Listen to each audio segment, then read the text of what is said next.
এত দেরি কেন? জয় চোখ সরায় তরুর চোখ থেকে। খেয়েছিস রাতে? খেয়েছি। জয় হাসে। এত খাস তবুও মিথ্যে বলতে শিখিস না। খেলে মিথ্যে বলা শেখা যায়। জয় হাসে আস্তে করে বলল তরু। আপনি খাবেন না? জয় বলল না, খেয়ে এসেছি। কেবল নিশ্চুপ মাথা নেড়ে সম্মতি দেয়।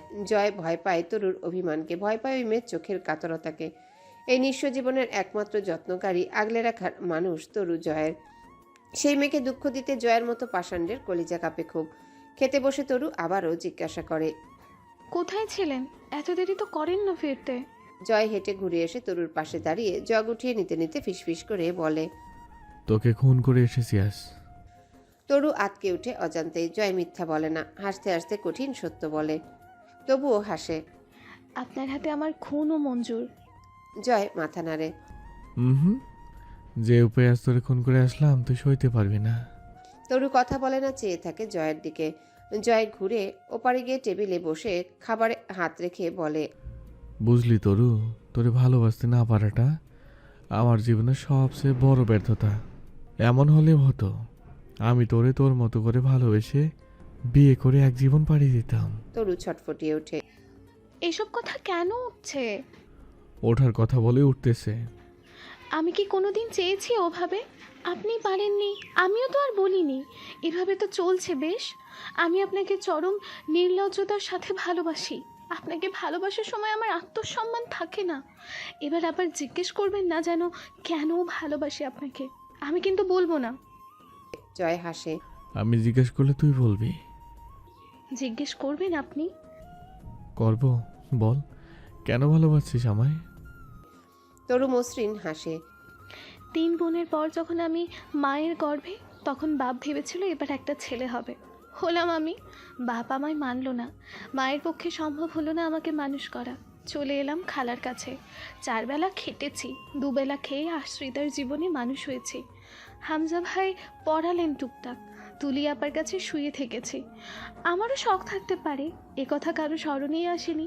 তবে এক নোংরা মানুষের কাছে আমি 2টো চুলের ক্লিপ, একজোড়া হাতের চুড়ি, চোখের কাজলে স্টিক, চুলে গোজার ফুলের খোপা, ভারত থেকে আনা শাল চাদরখানা, নবীর বরণের শাড়ি, রাস্তার মোড়ের মামার দোকানের ঝালমুড়ি, বাড়ির সামনে দিয়ে যাওয়া চালতার আচার পেয়ে এসেছি কাল ধরে তার হাত থেকে। আমি যখন ছোট ছিলাম, এ বাড়িতে এক তেরা ছেলের বাস ছিল, যার কাজের ঠিক নেই, কথায় রস নেই। লোকে বলে নিকৃষ্ট লোক সে। সেও বলে আমি নাকি তার থেকে এসব আদায় করে নিয়েছি নিজের যত্ন নিয়ে। অথচ আমি ছোট্ট ছিলাম, যত্ন করা বুঝতাম না। তুলিয়াপা একবার চুল ধরে মারতে এলো, সে গিয়ে তুলিয়াপাকে ধাক্কা দিয়ে ফেলে বলল, ছোট মানুষ, ওকে মারবি না আর, নয়তো আমি তোর কান ফাটিয়ে হাসপাতাল করব। এবার বলুন, আমি তাকে যত্নে ভালোবেসেছি নাকি ভালোবাসতে বাধ্য করেছে? তরুর চোখ দিয়ে ঝরঝর করে পানি পড়ছে, অথচ কথা আটকাচ্ছে না মেয়েটার। জয় তা দেখে হাসলো। আজ সে এক মহাপাপ করে এসেছে, তার খুব আনন্দ লাগছে। কিসের যেন বিষাদ আনন্দ আন্দোলনে নেমেছে জয়ের বুকে। ধীরে ধীরে তার সংক্রামক ব্যাধির মতো ছড়িয়ে পড়ছে ভেতরে। জয় জিজ্ঞাসা করল। আর কোনো কারণ নেই? তরু চোখ মুছে হাসে। আছে তো। মেয়ে মানুষ রহস্যমণ্ডিত, জানেন না তারা কি থেকে কিসে আটকে যায়। কেউ কেউ কোনো পুরুষের গোপন নিঃসঙ্গতায় আটকে যায়, বাপ মাহীন বেপরোয়া জীবনে আটকে যায়, যদিও তার পাপগুলোকে ক্ষমা করে নেয়। আপনি পাপী, জঘন্য পাপী, আর আমি সেই পাপীর নির্লজ্জ প্রেম পিপাসী। সাহিত্যিক কথাবার্তা না? দুইজন হো হো করে হেসে ফেলে। তরুর চোখে পানি, জয়ের চোখ জ্বলছে, লাল হয়ে উঠেছে চোখ দুটো। কিন্তু জয় কাঁদতে পারে না, কারণ সে কাঁদতে শেখেনি। কাঁদা ব্যাপারটা কেমন হয় সে জানে না। অনেকক্ষণ দুজন হাসলো মাথা নিচু করে। জয় যখন খাওয়া শেষ করে ঘরে যায়, তখন ফজরের নামাজ শেষ হয়েছে মসজিদগুলোতে। সে এই গিটারটা নিয়ে বারান্দায় বসে। কুয়াশা যেন মোটা চাদরের মতো প্রকৃতিতে বিছিয়ে আছে। তরু ঘরে গিয়ে শুয়ে পড়ে আস্তে করে কোয়েলের পাশে। তার ওপাশে তুলি ঘুমাচ্ছে। টুংটাং গিটারের শব্দের সাথে ভেসে আসছে জয়ের ভাঙা গলার আওয়াজ। আমি বাকে, আমার মনটা বাকে, আজও পারলাম না আমার মন রে চিনিতে। ও পাগল মন রে, মন কেন এত কথা বলে। বিপদের সময় দীর্ঘায়িত হয়। সেদিন সকাল হতে বোধহয় স্বাভাবিকের চেয়ে বেশি সময় লেগেছিল। অন্তুর বারান্দাতে আমজাদ সাহেব হরহর করে বমি করে ফেললেন। খাওয়া নেই সারাদিন, বমিতে শুধু পিচ্ছিল মিউকাস জাতীয় পদার্থ উঠে আসছিল। বেশ কয়েকবার বমির উপক্রম হলো, দুবার বমি করলেন। ওনাকে তুলে এনে অন্তুর বিছানায় শুইয়ে দেওয়া হলো। তখন রাত 3:30টার মতো। উনি চোখে ঝাপসা দেখছিলেন। চোখের সামনে দুনিয়াটা ঘুরছিল চরকির মতো। চোখের শিরায় রক্ত জমে উঠল, চোখের মণি হলুদাভ লালচে হয়ে উঠল। প্রেশারেরও ওষুধ খাওয়ানোর পরেও রাতের বেকায়দা সময়ে কোনো রকমের উন্নতি দেখা গেল না ওনার শরীরে। অন্তিক বেশ কয়েকবার গিয়ে ঘুরেও গাড়ি পেল না। সময়ের সাথে সাথে আমজাদ সাহেবের অবস্থা শোচনীয় হয়ে উঠছিল। অন্তু এবং রাবেয়া বেগম ওনার হাতে পায়ে তেল মালিশ করে দিলেন। প্রচুর ঘামছিলেন আমজাদ সাহেব। শীতের রাতে ওনার গলা ঘেমে ভিজে উঠেছিল। অন্তুর আন্দাজ করলো ব্লাড প্রেশার 180-120 পেরিয়ে গেছে। ওষুধ খাওয়ানোর পরও তা ডাউন করছিল না। সকাল 6টায় যখন ওনাকে হসপিটালে ভর্তি করা হলো, তখন ওনার ভিতরে যেসব উপসর্গ প্রকাশ পাচ্ছিল, অন্তুর অন্তরাত্মা কেঁপে উঠল তাতে। আমজাদ সাহেব মাথার ব্যথায় ছোট বাচ্চাদের মতো ছটফট করছিলেন, চোখে দেখছিলেন না। অন্তুকে একবার রাবেয়া বলে ডেকে উঠলেন। অন্তু অনিয়ন্ত্রিতভাবে ডুকরে উঠল। তখন খানিক বাদে বোঝা গেল ওনার এক পাশ অকেজো হয়ে এসেছে বোধহয়। নিথর লাগছে ডান পাশটা। ডাক্তার দৌড়ে এসে ওনার ব্লাড প্রেশার মাপলেন। মুখটা ছোট হলো ডাক্তার, কথা বললেন না। দ্রুত নার্সকে আদেশ করা হলো ওনাকে সিটি স্ক্যান রুমে শিফট করার জন্য। চলে যাবার সময় শুধু এটুকুই বললেন, রোগীর উচ্চ রক্তচাপ অনিয়ন্ত্রণে, গড সেভ হিম। অন্তু চুপচাপ বসে রইল বেডের উপর। এখন বড় ডাক্তার নেই হাসপাতালে, বড় ডাক্তার রাউন্ডে আসবে কমপক্ষে সকাল 10টায়। অন্তু বাচ্চাদের মতো অন্তিককে জিজ্ঞাসা করে, ওরা কি বলছে, কি বোঝাতে চাইছে? আব্বুর ব্রেনে স্ট্রোক হয়েছে? অন্তিক জবাব দেয় না, চুপচাপ বসে হাত চেপে ধরে অন্তুর। থরথরিয়ে কাঁপছে অন্তুর দেহ, চোখ দুটো অশান্ত চঞ্চল, কাঁদছে না। আমজাদ সাহেব বলতেন, ব্যথার উপর ব্যথা লাগলে নাকি মানুষ ব্যথাহীন হয়ে পড়ে। আঘাতের উপর আঘাত মানুষের সহনশীলতা বাড়িয়ে দেয়। ডাক্তার জানালেন, রোগীর উচ্চ রক্তচাপ বেড়েছে কোনো জটিল উত্তেজনা এবং দুশ্চিন্তার ফলে, আর তাই অনিয়ন্ত্রণ যাওয়ার ফলে। আপাতত ওনাকে সাধারণ ওয়ার্ডেই রাখা হলো। ডাক্তাররা কি বুঝছেন, বলছেন না কিছুই। বেড পাওয়া গেল না। মেঝেতে মাদুরের উপর কাঁথা বিছিয়ে শোয়ানো হয়েছিল আমজাদ সাহেবকে। আধা ঘন্টাও হয়নি ঘুমিয়েছে জয়। দরজায় ধুমধাম আওয়াজ। জয়ের গায়ের কম্বল তুলে তার উপর বালিশ তুলে কান ঢাকে। কাচের দরজায় যে ধাক্কাধাক্কি চলছে ভেঙেও যেতে পারে আর কিছুক্ষণ। এমন চললে হামজা আবারও কর্কশ্বরে ডেকে উঠল, জয়, এই শুয়োরের বাচ্চা, উঠবি তুই? ওঠ হারামজাদা। মাথার ব্যথায় মাথাটা খণ্ডবিণ্ড হয়ে আসছিল জয়ের। চোখের নিচে দাগ পড়ে গেছে, চোখে লাল হয়ে আছে ঘুমের অভাবে। হামজা ভেতরে ঢুকে বলল, আর্মিনের বাপ হাসপাতালে, যা ওখানে, দ্রুত বের হ। জয় ভ্রু কুচকে হাই তুলে বলল, শালির বাপরে আবার কি হলো? দুম করে ডায়রিয়া না আবার করলো? দুম করে হয়নি, তোকে ধরে বলি দিলেও গায়ের আগুন নিববে না। যা বলছি সেটা কর। জনগণ জানে গতকাল কি হয়েছিল। এর দায় আমার রেপুটেশনের ওপর এসে পড়লে তোকে জীবিত দাফনাবো আমি। আমার জন্য হয়েছে নাকি? সেদিন পলাশ মরেছে, সেই জন্য অসুস্থ হতে পারে। আর আমি ওইখানে যে কি করব? ওই শালির মেয়ে এমনি সহ্য করবার পারে না আমারে। কথা বাড়াচ্ছিস কেন? বাথরুমে যা, ফ্রেশ হ।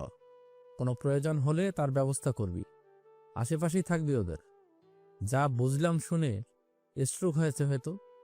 পাপ করেছিস তার মাসুল হিসেবে, অথবা তোর বিয়ে করা বউয়ের খাতিরে। যা। জয় বিরক্ত হয়ে ঝাড়ি মারল।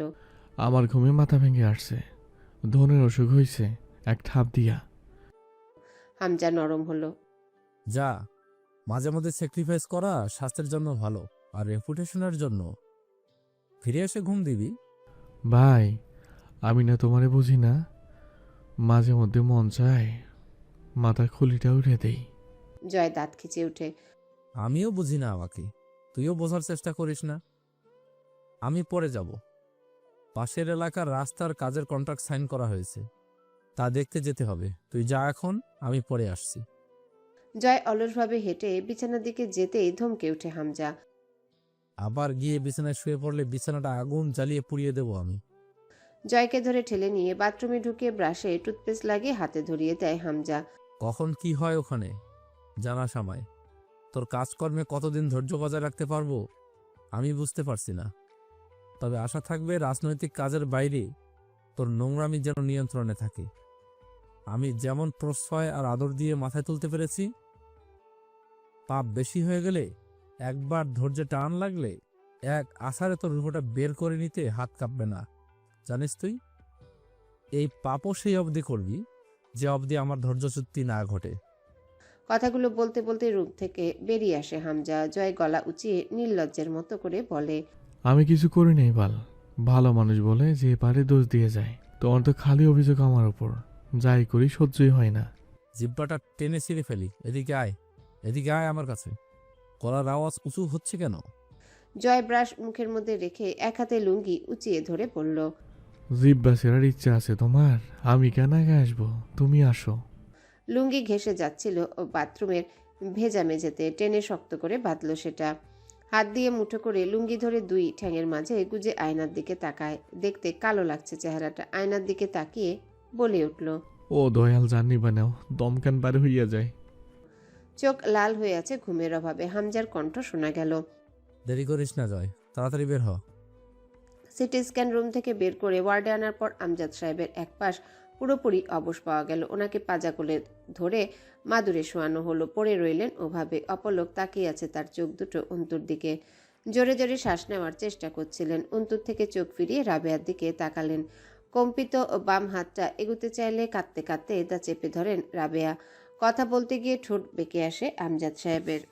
অন্তু ছটফটিয়ে উঠে দাঁড়ায়। এই দৃশ্য দেখতে নেই। অন্তু পারছে না।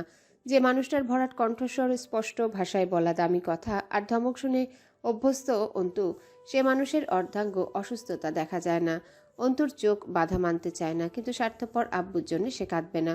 যে তাকে এই পরিস্থিতির সামনে অবস্থার মধ্যে ফেলে এভাবে অসুস্থতার ভয় দেখায়, তার জন্য অন্তু কাঁদবে না। রাবে ওনার মুখের কাছে কান এগিয়ে নিয়ে গেলেন। অস্পষ্ট কণ্ঠে এক পেশে ধরনের স্বরে শোনা যায়, আমায় তুমি ক্ষমা করো রাবেয়া, তোমাকে কিছুই দিতে পারিনি জীবনে, আমায় বাঁধিয়ে রেখো না তুমি, মাফ করে দিও আমায়, অন্তুকে দেখে রেখো। আরও অনেক কিছুই বলার ছিল, পারলেন না বোধহয়। রাবে ওনার হাতের উপর কপাল ঠেকিয়ে হাউমা করে কেঁদে ওঠেন। অন্তু বসে আব্বু শিওরে, তুমি কিসের ক্ষমা চাইছো? আম্মু বোকা, আম্মু তোমায় ক্ষমা করতে পারে, আমি অন্তু তোমাকে কোনোদিন ক্ষমা করব না আব্বু। পাগলের মতো বলে চলে অন্তু। অন্তিকের চোখে পানি চিকচিক করে উঠে। আজ কতগুলো বছর সেই দেবতার তুল্য মানুষটার সাথে কথা বলেনি। তার সাথে কথা না বলে আব্বু কোথায় যাচ্ছে? এই কদিনে সুযোগ বা সাহস হয়নি কথা বলার। সেদিন যখন ক্ষমা চাইল, আমজাদ সাহেব চুপচাপ তাকিয়েছিলেন কেবল। অন্তিক পুরুষ মানুষ, পুরুষদের কাঁদতে নেই। চোখ দুটো রক্তলাল হয়ে ওঠে, অশ্রু জমে। আমজাদ সাহেব হাসার চেষ্টা করলেন বোধহয়, অথচ ঠোঁট বেঁকে গেল। অন্তু সহ্য করতে না পেরে উঠে দৌড়ে বারান্দায় যায়, আবারও ফিরে আসে ছুটতে ছুটতে। অন্তিকের ঠোঁট দুটো কাঁপছে, অথচ কিছুই বলতে পারল না ছেলেটা। ছেলেরা বাপের সামনে বোবা প্রাণী, এরা জান দেওয়ার শিকার। তবে মুখ ফুটে বাপের কাছে ক্ষমা বা ভালোবাসা প্রকাশে চরম ব্যর্থ। চোখের ভাষায় আব্বুর কাছে কাঁদল ছেলেটা, ক্ষমা চাইল, কত কথা বলল, সব দুজনার চোখের ভাষায় সীমাবদ্ধ। অভিমান, অভিযোগ, আড়ষ্টতা, বহুদিনের বাকিনতা জমে জমে যে শক্ত দেয়ালটা বাপ ছেলের মাঝে খাড়া হয়েছিল, তা ভাঙে দুজনের নীরব দৃষ্টি বিনিময়ে। অন্তিক বেরিয়ে যায় রাবেয়াকে নিয়ে। অন্তুকে আব্বুর কাছে বসার সুযোগ দেয়। সে অপদার্থ ছেলে, ছেলে হবার যোগ্যই না। অন্তু ছিল আব্বুর একমাত্র অবলম্বন। অন্তু বসে আব্বুর সামনে, কান্না থামানোর উপায় নেই তার কাছে আজ। হাতটা চেপে ধরে অঝরে কিছুক্ষণ কাঁদল অন্তু। আমজাদ সাহেবের চোখ ছলছল করে, তবে পানি গড়ায় না। অন্তু ডেকে ওঠে, আব্বু, তুমি কি বোঝাচ্ছ? হ্যাঁ, তুমি আমায় রেখে চলে যাচ্ছ, এটা বোঝাচ্ছ? তুমি পাষাণ্ড, জানতাম, তবে এত পাষাণ্ড আব্বু তুমি। আব্বু, আমি কি করে কি করব একা? আব্বু, আব্বু, আমি তো এক পাও চলতে পারি না তোমায় ছাড়া। তুমি আমায় এসব ভয় দেখিও না, আমি জানি কিচ্ছু হবে না তোমার। এসব মিছিয়ে মিছিয়ে ভয় অন্তু পায় না। থামে অন্তু। কান্নাটুকু গিলে ফের বলে, তুমি এত তাড়াতাড়ি যেতে পারবে না, আমি যেতেই দিব না তোমাকে। মগের মুল্লুক নাকি? তুমি বললে আর চলে গেলে আমায় কি মনে হয় তোমার? যেতে দিব আমায় ফেলে? সে তুমি যাবে ভালো কথা, চলো আমায় নিয়ে চলো। সেদিন যখন তোমার কাছে মরণ চেয়েছি তুমি মারোনি আমায়, অথচ আজ নিজে যাওয়ার জন্য প্রস্তুত। আচ্ছা আব্বু, পৃথিবীর সব বাপেরাই কি তোমার মতো কঠোর স্বার্থপর হয়? আজ আমার উত্তর চাই, তুমি চুপ করে থেকো না। তোমার গলার ভারী আওয়াজ শুনতে চাই আমি। বলো যে না, সব বাবা এমন হয় না, শুধু তুমিই এমন নিষ্ঠুর, পাষাণ্ড, মায়াহীন, কঠিন, স্বার্থপর বাপ। বলো আমি একজন স্বার্থপর বাপকে ভালোবেসেছি। বলো আব্বু, স্বীকার করো। আম্মা কাঁদছে কেন? তুমি কি বলেছো? চলে যাচ্ছ তাই বলেছো? কথা বলো, কথা বলো। টপ টপ করে পানি পড়ে অন্তুর চোখ দিয়ে। মেয়েটা নাক টানে আর আব্বুকে ঝাঁকায়। এক একটা করে অভিযোগী প্রশ্ন করে। শোনো আব্বু, আমার একটা কথা রাখবে? আব্বু রাখবে? আমি আমি চলো তোমার সাথে যাই। একা একা থাকতে ভালো লাগবে না আমার, বুঝেছো? আমি তোমার সাথে যাব। তুমি না চাইলেও যাব। তোমার তো আমার প্রতি মায়া নেই। তুমি পারবে চলে যেতে আমায় ফেলে, কিন্তু আমি তো থাকতে পারবো না তোমায় ছেড়ে। সকালে ফজরের নামাজের অজুটা তোমার সাথে করি, তখন তোমায় লাগবে আমার। ঘুম থেকে উঠতে দেরি করলে দরজায় এসে ধাক্কাধাক্কি করার জন্য তোমাকে লাগবে আমার। কোথায় পাবো বলো, জবাব দাও। আমায় নিতে হবে সাথে, আমি যাব তোমার সাথে। একা যেতে দেব না স্বার্থপরের মতো আমায় ফেলে। আমার পরীক্ষা দিতে যাবার সময় তোমাকে লাগে আব্বু, বুঝতে পারছো তুমি? আমি পরীক্ষা দিতে একা যেতে পারি না। কে নিয়ে যাবে আমায়? বিকেলে চা আর টোস্ট খাওয়ার সময় পাশের চেয়ারে তুমি না বসলে আমার চলে না। তখন কোথায় পাবো তোমায়? আমজাদ সাহেব কথা বলছেন না। অন্তু অধৈর্য হয়ে উঠল। ইস রে, কিছুই কি বলবে না তুমি? আমায় এই ব্যবস্থাগুলো করে দাও, তারপর ভাববো তোমায় যেতে দেয়া যায় কি না। ও, আমি একা রাস্তাও পার হতে পারি না। আমায় রাস্তা পার হওয়া শেখাতে হবে তোমায়, নয়তো তো তুমি যেতে পারবে না। এতই সহজ নাকি তোমার জন্য অন্তুকে ফেলে চলে যাওয়া? কে ডাকবে আমায় খেতে, সেই জবাব দাও আগে। বেশি রাত জেগে পড়লে কে আমায় রাতে এসে দেখে যাবে? বিস্কুটের কৌটাটা এগিয়ে দিয়ে একটা ধমক দেবে। দুটো বিস্কুট খেয়ে পানি খেয়ে ফের পড়তে বস। একাধারে পড়লে শরীর খারাপ হবে, মনোযোগ পাবি না। নে খা। একটু হাঁটতে যাবি? চল বাড়ির সামনে দুপাক মেরে আসি দুজন। কে বলবে? এই ব্যবস্থা আগে করো তুমি। আমায় কে ডেকে ধমকে দেবে বলো? মশারিটা টানিয়ে দে তো অন্তু। আজ মশা খুব বেশি, তুমি বুঝতে পারছো আমার সমস্যাগুলো? আমার সমস্যা পদে পদে তোমাকে ছাড়া একটা দিন কাটতে পারবো না। দেখলে তো কাল তুমি ছিলে না, আর কি হয়ে গেল আমার সাথে। আমজাদ সাহেবের চোখের কোনা বেয়ে কয়েক ফোঁটা জল কানের গোড়া দিয়ে চুইয়ে পড়ে। অন্তু চোখ দুটো মুছে নড়ে চড়ে বসে। নাক টেনে শান্ত স্বরে বলার চেষ্টা করে। আব্বু, বুঝলে আমার বুকের ভেতর খুব যন্ত্রণা হচ্ছে। তোমারও হচ্ছে? হচ্ছে না জানি। তুমি খুব স্বার্থপর আব্বু, খুব স্বার্থপর। গা কাঁপিয়ে কেঁদে ফেলল অন্তু। তুমি একটাও কথা বলছো না আব্বু। কি করেছি আমি? কিসের অপরাধে এই যন্ত্রণা দিচ্ছ? তুমি বুঝতে পারছো না আমি সহ্য করতে পারছি না? আব্বু, তুমি জবাব দিচ্ছ না কেন? আমায় কষ্ট দিয়ে কি পাচ্ছ? আমার সহ্য হচ্ছে না তো আব্বু, আমি সইতেই পারছি না। কি করব বলো তো? বুকের মাঝখানটায় আঙ্গুল গেড়ে বলল অন্তু। এই এখানে কেমন যে লাগছে, তুমি বুঝলে ঠিক কথা বলতে। তুমি টেরেই পাচ্ছ না। তুমি খুব কঠোর আব্বু, খুব নিষ্ঠুর। অন্তুর বিলাপে আশেপাশের লোকজন থমকে যায়। কারো কারো চোখে ছলছলে পানি নেমেছে। আমজাদ সাহেবের চোখের কোনা বেয়ে এক ফোঁটা পানি সরু হয়ে গড়িয়ে পড়ে। অন্তু তা সযত্নে মুছে দিয়ে বলে। কাঁদছো কেন তুমি? কিছু হয়নি তো? আচ্ছা, আমি আর কাঁদছি না, তুমিও কাঁদবে না কেমন? আমজাদ সাহেব নিশ্চুপ। বাচ্চারা যেমন ঘুমন্ত মানুষকে ঝাঁকায়, অন্তু ওইভাবে আমজাদ সাহেবকে ঝাঁকালো। আব্বু, অন্তু ঝেড়ে উঠে দাঁড়ায়। চিৎকার করে ডাক্তার ডাকে। নার্স আসে, ডাক্তার আসে। অন্তুকে অন্তিক সরিয়ে নিয়ে যায় টেনে। ধরে রাখা যায় না অন্তুকে। পাগলের মতো লাফালাফি করছে মেয়েটা। অন্তিক শক্ত হাতে টেনে ওকে বারান্দায় নিয়ে যায়। রিপোর্ট হাতে নার্স আসে। মহিলা ডাক্তার তা দেখেন চোখে বুলিয়ে। হেমোরোজিক স্ট্রোক, অর্থাৎ মস্তিষ্কের ধমনীগাত্র বিদীর্ণ হয়ে মস্তিষ্কে রক্তক্ষরণ শুরু হয়েছে।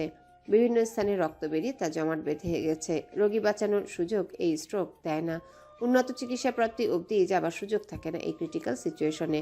ডাক্তার রিপোর্ট দেখে বেরিয়ে গেলেন চুপচাপ। মেঝের উপর পড়ে আছে আমজাদ সাহেবের নিথর দেহটা। নাক দিয়ে রক্ত আসছে, কান দিয়েও বেরোবে বোধহয় রক্ত। এই লাশ বেশিক্ষণ না রাখার পরামর্শ দিলেন ডাক্তারেরা। যেদিক দিয়ে সম্ভব এখন গলগলিয়ে রক্ত বেরিয়ে আসার সম্ভাবনা রয়েছে। অন্তু চুপ করে বসে রইল হাসপাতালের নোংরা মেঝের উপর।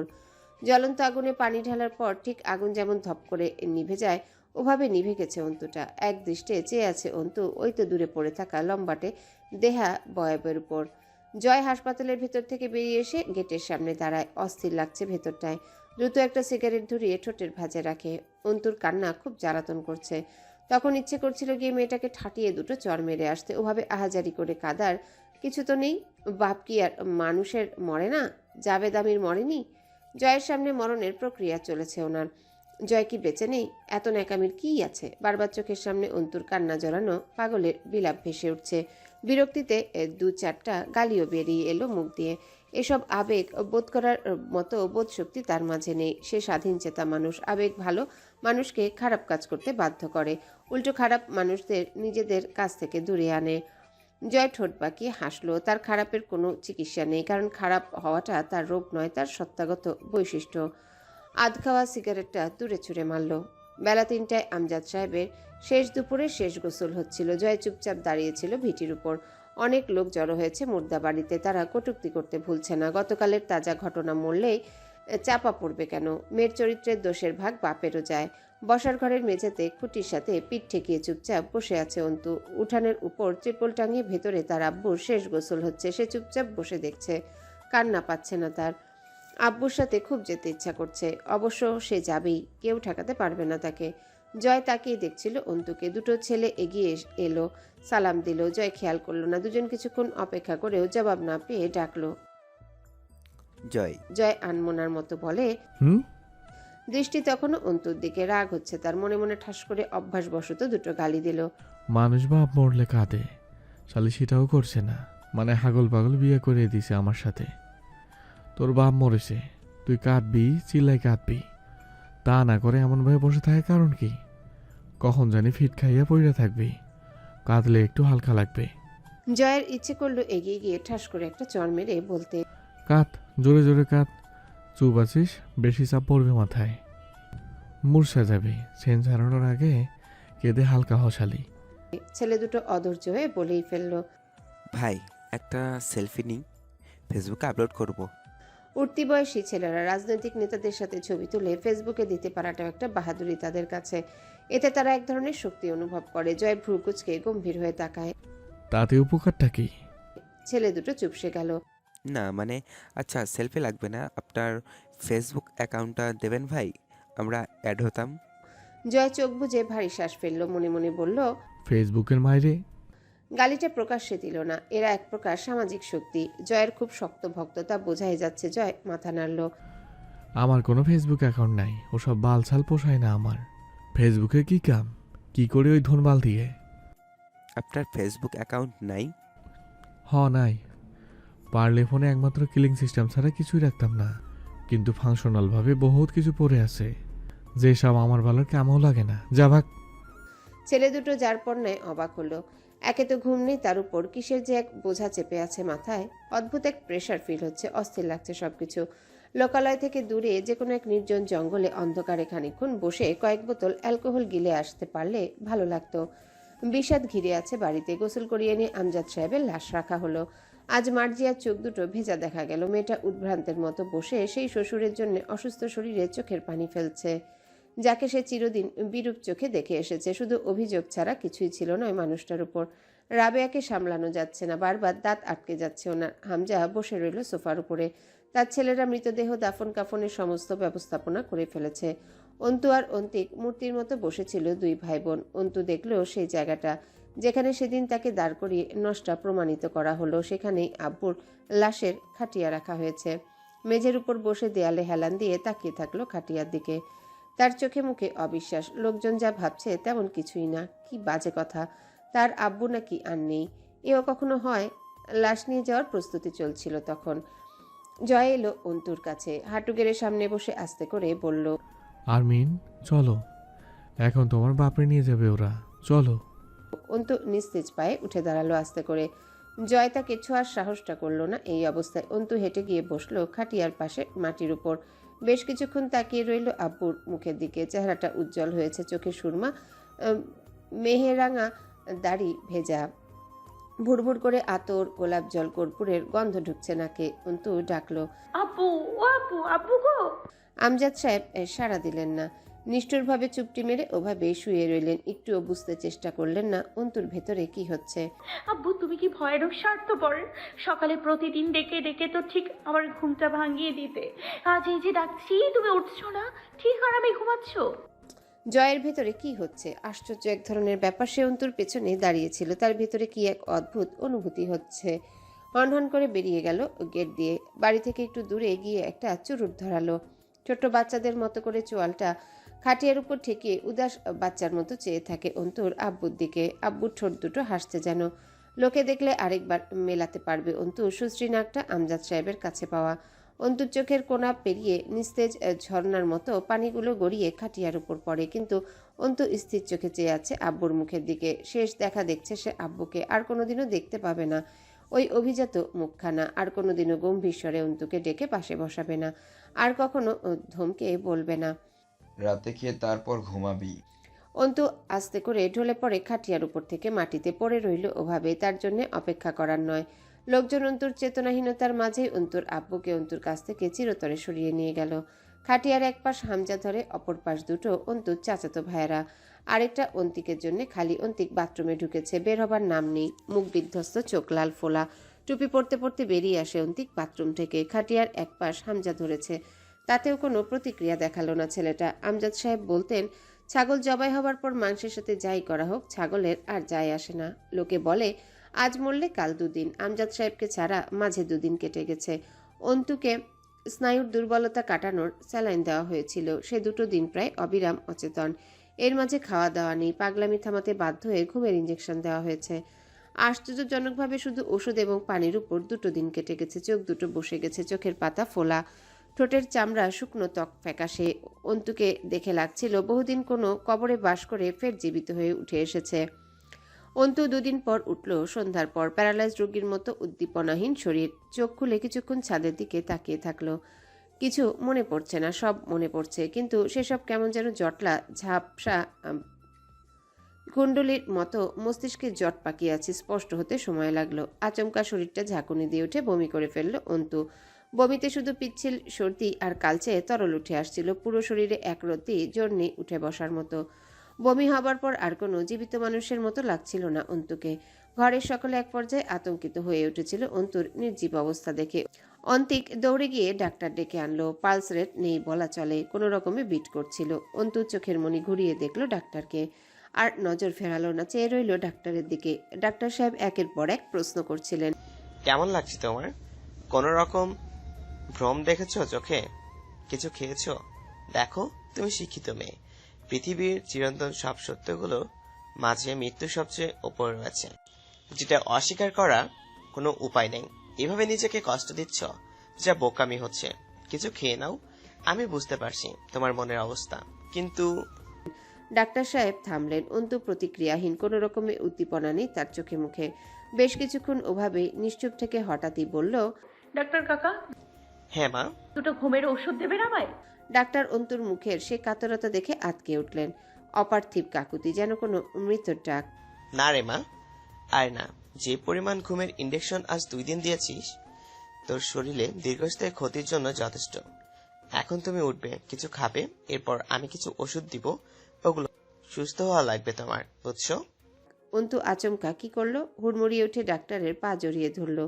দিন না দুটো ঘুমের ওষুধ। ডাক্তার কাকা, আমি সহ্য করতে পারছি না। আমি চুপচাপ শুয়ে আছি, আপনারা বুঝতে পারছেন না? ওই যে ওই বিছানার ওখানে এসে আব্বুর বসার কথা এখন। আমি অসুস্থ, আব্বু এসে ওইখানে বসছে না, দেখেছেন? আমি সহ্যই করতে পারছি না। অন্তুকে ছাড়ানো যাচ্ছিল না। ডাক্তার সাহেব দীর্ঘশ্বাস ফেলে অন্তুর ফুপুকে বললেন, ওকে, সালমান ট্রমা নিতে পারছে না। ওর কেমন চিকিৎসা দিলে কোনো উন্নতি হবে বুঝতেই পারছি না। আমজাদ ভাই যে করলো মেয়েটার সাথে। ডাক্তার বুঝলেন অন্তু বেশিক্ষণ এই অবস্থায় চেতনা ধরে রাখতে পারবে না। মানসিকভাবে পুরোপুরি ডিস্ট্রয়েড মেয়েটা। অন্তু উঠে বসে পাগলের মতো এদিক ওদিক তাকায় আর শুয়ে পড়ে। শুয়ে ঠিক গলাকাটা মুরগির মতো ছটফট করে, আবার উঠে বসে বুকের মাঝে আঙ্গুল চেপে ধরে মালিশ করে বারবার। হাঁ করে শ্বাস নিয়ে আবারও মাথার চুল টেনে ধরে এদিক ওদিক তাকায়। কাউকে খুঁজছে ওর বিকৃত মস্তিষ্ক। চোখের পানিগুলো আটকে আছে, পড়ছে না। দাঁত চেপে বুক চেপে ধরে, আবার নিঃশব্দে ডুকরে উঠে মাথা নিচু করে নিঃশব্দে আর্তনাদ করে। মাথা তুলে বলে, ডাক্তার কাকা, আমায় ঘুম পাড়িয়ে দিন, আমার ঘুম পাড়ানোর ওষুধ দিন, আমায় দুটো ঘুমের ওষুধ দিন, আপনার কাছে অনুরোধ করছি কাকা। ডাক্তার চেয়ার থেকে নেমে অন্তুর সামনে বসে মাথায় হাত রাখেন। আমজাদ ভাই কি করেন বুঝতে পারছি না। এই পাগলিটাকে রেখে খোদাটাকে টক দিল কেন? ধৈর্য ধরো তুমি আম্মা। অন্তু অনেকক্ষণ ওরকম চামড়াছিলা পশুর মতো তোরপে একসময় ক্লান্ত হয়ে পড়ে। আস্তে করে মেঝে ঘেঁষে গিয়ে দেয়ালে হেলান দিয়ে বসে। সামনের দেয়ালে একটা ক্যালেন্ডার ঝুলছে। আজ 29 নভেম্বর 2014। তার বিয়ে হয়েছে 26 নভেম্বর 2014। অন্তু অপার্থিব দৃষ্টি মেলে তাকিয়ে রইল দিনপঞ্জিকার দিকে। ডাক্তার সাহেব বিস্মিত চোখে দেখলেন অন্তুকে। তিনি যা বুঝলেন তা ভয়ানক। অন্তু নিজের একাধিক সত্তার উপর চমৎকার নিয়ন্ত্রণ পেয়ে বসেছে। এমন নয় যে সে যখন সত্তা হারাচ্ছে তখন অন্য সত্তাকে ভুলে যাচ্ছে। মাইন্ড কন্ট্রোল করতে পারছে মেয়েটা। ভয়ানক এক মানসিক রোগ। সে নিজেই নিজের ভয়াবহতা বুঝতে পারছে, আবার ভয়াবহতার উপর কাবুও রয়েছে। অর্থাৎ তার নিজ নিয়ন্ত্রিত একাধিক মানসিকতার তার ভেতরে জায়গা পেয়েছে। অন্তু চট করে নিজেকে শান্ত করে তুলেছে। এখন দেখে মনে হচ্ছে কিছু ভাবছে। চুপচাপ হাঁটুতে থুতনি ঠেকে মেঝের দিকে চেয়ে আছে। হাঁটুসহ পুরো শরীর দুলছে রকিং চেয়ারের মতো। তার ঘুম পাচ্ছে খুব, ঘোর লেগে আসছে। ক্ষুধা লাগেনি, তবে অল্প পানি পিপাসা পেয়েছিল। ডাক্তার চলে গেলেন। ঘর ফাঁকা হয়ে এলো। অন্তু টের পেল আব্বু এসে পাশে বসেছে। অন্তু হেসে জিজ্ঞাসা করে, কেমন আছো স্বার্থপর আব্বু? আমজাদ সাহেব মৃদু হাসলেন। আমি ভালো আছি, তোকেও ভালো থাকতে হবে। কিছু খাসনি কেন? মৃদু ধমক দিলেন আমজাদ সাহেব। অন্তু ফুপুকে ডেকে বলে, আমার জন্য খাবার নিয়ে আসুন তো, আর পানি আনবেন বেশি করে, গলা শুকিয়ে আসছে খুব। আব্বুর উদ্দেশ্যে হাসলো। এবার খুশি? আমজাদ সাহেব জবাব দেন না, চুপচাপ বসে থাকেন অন্তুর পাশে। অন্তু গপাগপ খেলো অনেকটা খাবার, বমি হবে বোঝা যাচ্ছে, তবু খেলো। খেতে খেতে জিজ্ঞাসা করলো আব্বুকে। আমি কি পাগল হয়ে গেছি আব্বু? আমজাদ সাহেব মাথা নাড়েন। তুই কুটিল হয়ে গেছিস, আর এই কুটিলতা তোকে অনেক কিছু দেবে, বুঝলি অন্তু? গন্তব্যে পৌঁছতে অত স্বাভাবিক আর সরল থাকা নয়, বরং নিগ্রহ, পাগল আর জটিল হতে হয়। প্রথম কথাটা আব্বুর মতো লাগলো না। আব্বু এরকম কথা বলতো না। অন্তু বলে এমন কথা, তবে শেষের কথাটা আব্বুর হতে পারে। অন্তু খাবারের লোকমা মুখে তুলে আব্বুর দিকে তাকায়। আব্বু বসে আছে তার পাশে দেয়াল ঘেঁষে। অন্তু টের পায় তার আর যন্ত্রণা হচ্ছে না বুকে, একটুও কষ্ট লাগছে না, একদম স্বাভাবিক সুখী লাগছে নিজেকে। হ্যাঁ, অবশ্য একটু অস্বাভাবিক লাগছে সবটা, চারিপাশটা মোটেও স্বাভাবিক নয়, অদ্ভুত। হ্যালো বন্ধুরা, পরবর্তী পার্ট খুব তাড়াতাড়ি আসবে, তো সবাই অপেক্ষায় থাকো। আর চ্যানেলটি যারা এখনো সাবস্ক্রাইব করোনি তারা পরবর্তী পার্ট দেখার জন্য চ্যানেলটি সাবস্ক্রাইব করে রেখো। ধন্যবাদ সবাইকে, আমাদের সাথেই থেকো।